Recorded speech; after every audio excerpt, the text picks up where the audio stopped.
Olá, estudante, tudo bem com você? Bem-vindo a mais uma aula de História. Eu sou a professora Yasmin. Estamos de volta para relembrar aqueles assuntos clássicos do Enem. E hoje nós vamos continuar trabalhando a História do Brasil e vamos conhecer um pouquinho sobre o processo que levou à independência do nosso país. Vamos lá? Bom, a independência do Brasil, ela não vai ser algo que vai acontecer da noite para o dia. Temos um longo processo que vai levar a esse movimento, né? Então, vamos entender quais foram as causas ou as influências que vão levar à independência do Brasil. Primeiramente, as ideias iluministas, né? Que a gente já estudou numa aula anterior. As ideias iluministas, elas trazem a ideia de liberdade, principalmente, né? A ideia de república, a ideia de independência. E outros eventos que também vão motivar o Brasil, como a independência dos Estados Unidos, que aconteceu, né, há alguns anos antes, a independência do Haiti, que também acontece lá por volta de 1789, e a emancipação das colônias espanholas, né, como a Bolívia, o Chile, Peru, México. No setor brasileiro, digamos assim, aqui na nossa colônia, nós vamos ter o fortalecimento da elite colonial. Se você acompanhou a nossa aula sobre a mineração, você percebeu que estava se formando aqui uma elite, né? E essa elite estava desejosa também de ocupar os cargos da política. Os movimentos emancipacionistas vistos nas aulas anteriores, como a Conjuração Baiana e a Inconfidência Mineira, também de ideologias iluministas, né? E eventos que nós vamos estudar hoje, como a vinda da família real portuguesa para o Brasil, o desentendimento entre portugueses e brasileiros na corte de Lisboa, na ocasião do retorno da família real a Portugal, e a permanência do Dom Pedro, que vai bater o pé e vai dizer que não vai voltar para Portugal com a família.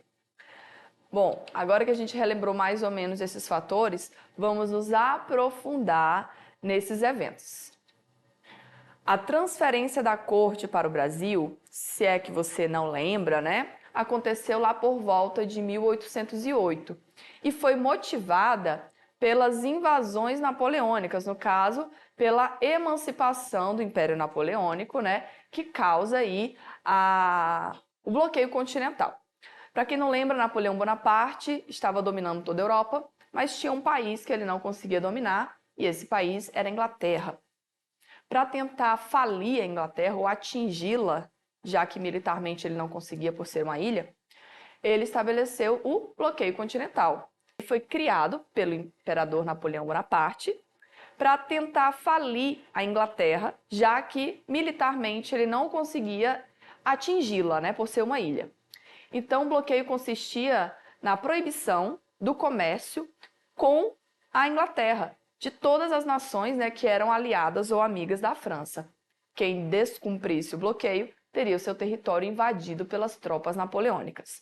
E adivinha qual foi o país que descumpriu este bloqueio continental? Sim, Portugal, como você está vendo ali na charge. Isso porque os portugueses e os ingleses tinham uma relação muito antiga, né?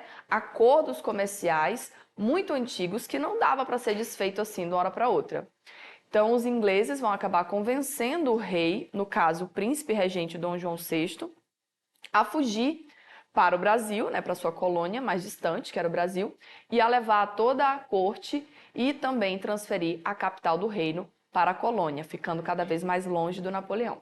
Em troca, os ingleses iam garantir o acesso ao mercado brasileiro e a família real poderia continuar, né, segura. Então, com a vinda da família real portuguesa, nós vamos ter muitas mudanças na colônia.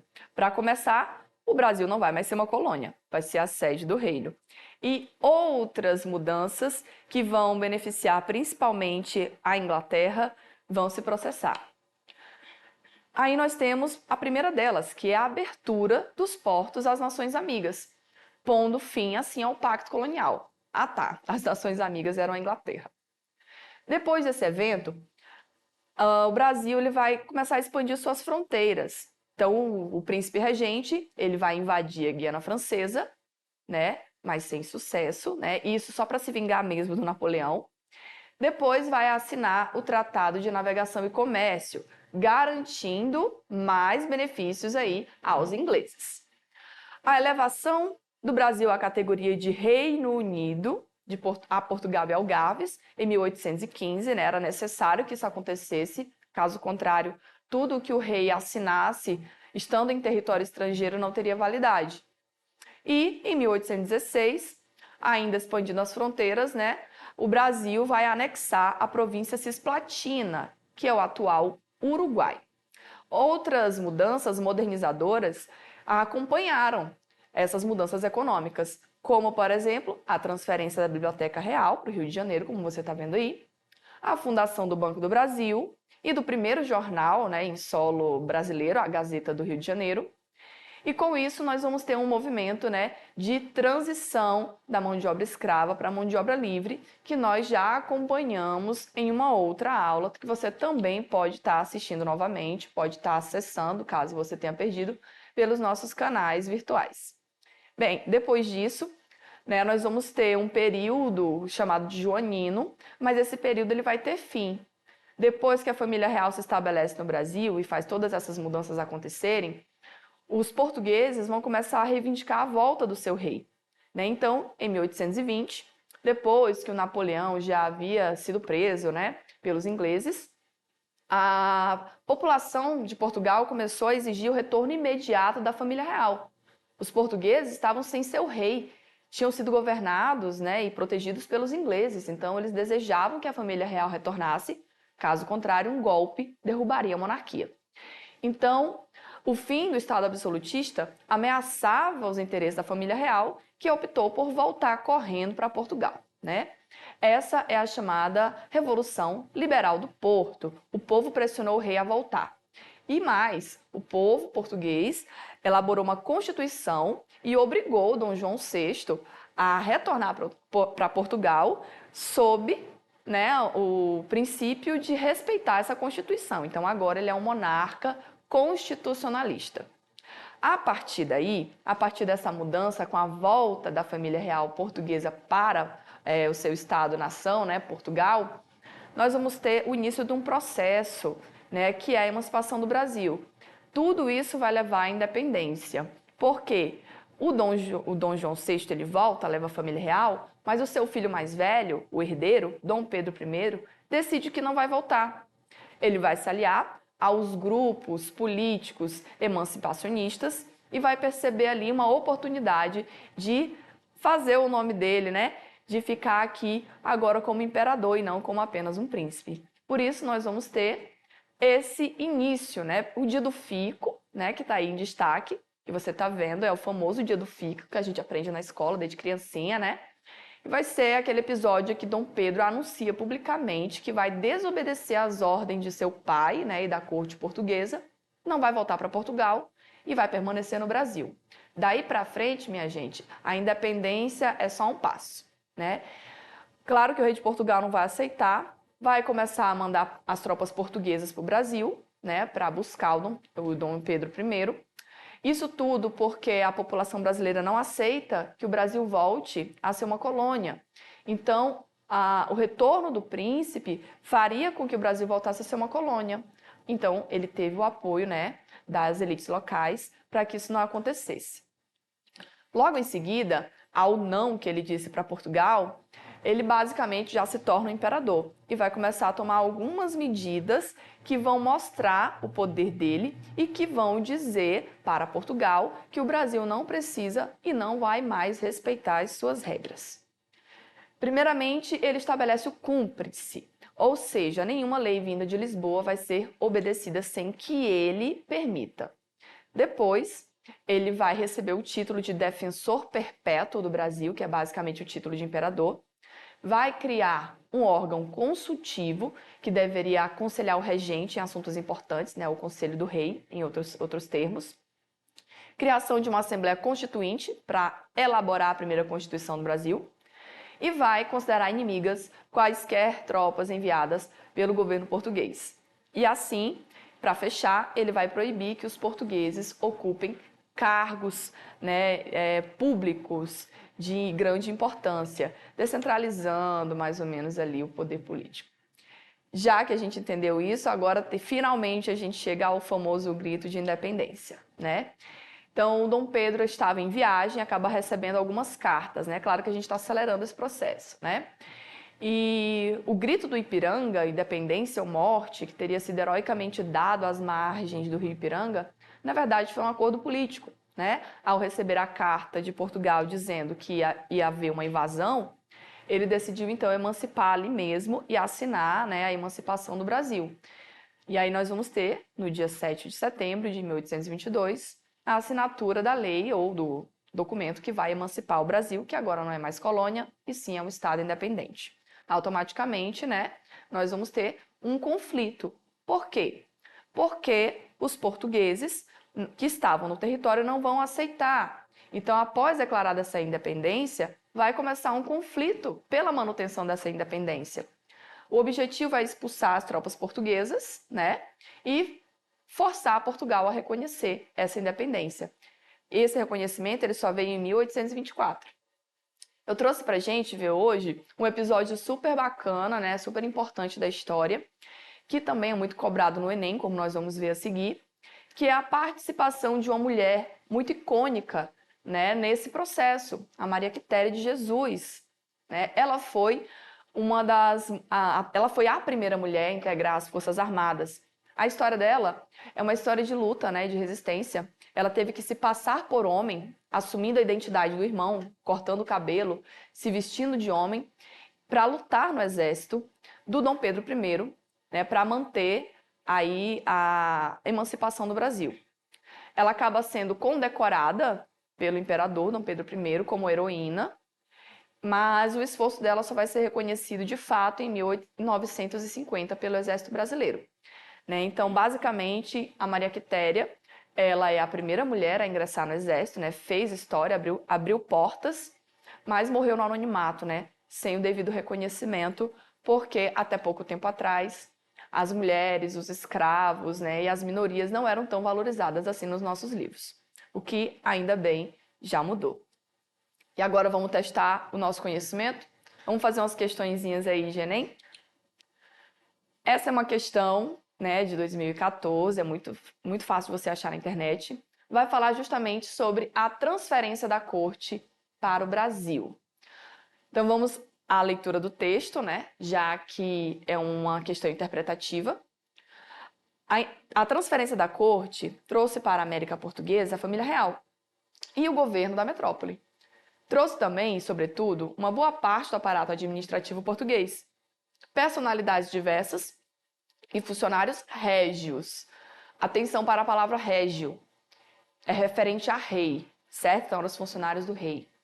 Continuaram embarcando para o Brasil, atrás da corte. Um dos seus empregos e dos seus parentes após, né, 1808.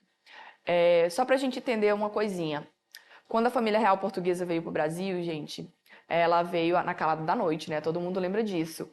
E não só a família real veio, mas mais ou menos uns 1.500 membros da corte, né? Os cortesãos vieram também. Então, todo o aparato administrativo foi trazido, assim como muitos objetos valiosos, né? Como toda a prataria, tapeçaria, vinhos, quadros, livros, dentre outras coisas. Voltando à questão, os fatos apresentados se relacionam ao processo de independência da América Portuguesa. Então, qual é a relação que nós acabamos de ver entre a vinda da família real portuguesa e o processo de independência? Como nós acabamos de ver, tem total influência, né? Tanto é que o gabarito dessa questão, como você está vendo, é a letra C. Você lembra que uma das leis, uma das primeiras leis, né? Uma das primeiras atitudes a serem tomadas em território brasileiro foi a abertura dos portos às nações amigas? A abertura dos portos, ela simboliza o fim do pacto colonial. Então, é o fim do monopólio metropolitano, permitindo que os ingleses tenham livre acesso ao mercado e ao comércio, né? Tanto é que durante muito tempo aqui na colônia, né, aqui no Brasil enquanto colônia, os produtos ingleses, eles eram muito mais baratos, inclusive do que os produtos brasileiros, os produtos produzidos aqui, tá? Então vamos para a nossa próxima questão de hoje. Essa é uma questão mais atual, né, para você ver como esse conteúdo ele é valorizado, né, no Enem. Essa questão vai falar sobre o processo de independência do Brasil, que é o que nós estamos estudando. Também é uma questão de interpretação de texto. Ele está dizendo aí, o caso mencionado logo no enunciado, né, é emblemático, porque evidencia. Então, que caso emblemático é esse? Vamos ler o texto? Diz assim: entre os combatentes estava a mais famosa heroína da independência, nascida em Feira de Santana, filha de lavradores pobres. Maria Quitéria de Jesus tinha 30 anos quando a Bahia começou a pegar em armas contra os portugueses. Apesar da proibição de mulheres nos batalhões de voluntários, decidiu se alistar às escondidas. Cortou os cabelos, amarrou os seios, vestiu-se de homem e incorporou-se às fileiras brasileiras, com o nome de Soldado Medeiros, que era o nome do irmão dela, né? Então, essa questão é sobre a heroína, que nós conhecemos hoje, e como o texto evidencia, mulheres não podiam participar, muito menos se voluntariar nos batalhões. Então, o que nós vamos ter aqui? Uma rigidez hierárquica da estrutura social. Lembrando, como nós vimos nas aulas anteriores, né, de Brasil Colônia, é uma sociedade patriarcal, é uma sociedade hierarquizada. Então, não pode ser a letra A que fala sobre a inserção feminina nos ofícios militares. Tanto é, minha gente, que a Maria Quitéria, ela foi expulsa de casa, né? O pai dela a deserdou, porque ela era uma mulher muito subversiva, né? Ela não aceitava as regras estabelecidas, não aceitava o fato de, por não ser mulher, não poder participar. E ela foi expulsa, né? Ela foi renegada pela família. Tanto é que acabou não tendo direito à herança do próprio pai, né? Que era fazendeiro também.